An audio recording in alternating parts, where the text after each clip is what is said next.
I'm Edie Lush, and I'm here in the Hub Culture Pavilion in Davos at the World Economic Forum. And I'm really pleased to be joined by Daniella Ballou-Aares, Senior Advisor for Development at the State Department.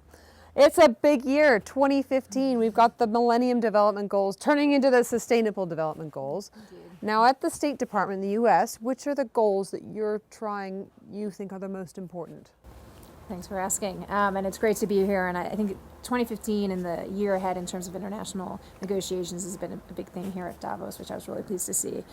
I think in terms of the goals, the big picture is we see this as an agenda that's really about furthering inclusive growth and reducing poverty at the big picture, and doing that with good governance. The only way that can be achieved is with countries really being accountable to their citizens, doing things like opening up their budgets to do that.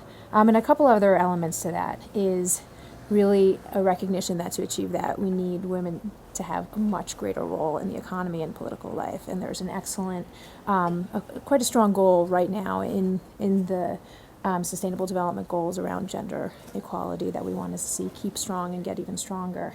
And then finally, the third element here is that we really integrate the climate change and all of the impacts that it can have and that we can mitigate through various actions. So that's things like halting deforestation, addressing acidification of the oceans, and really throughout all of our efforts, creating kind of resilient infrastructure and economies.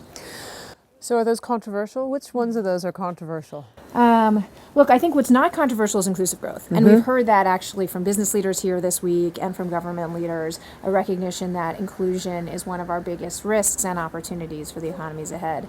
I think where you will see some controversy is not so much in the recognition that women should be more empowered in gender equality, but really when we get into some of the details. That means equal access to land, that means full female participation in the economy, it means really women having ability to participate fully in political life, and that's something we're completely committed to keeping strong on this agenda, with many others, but I think we'll have to keep strong attention on.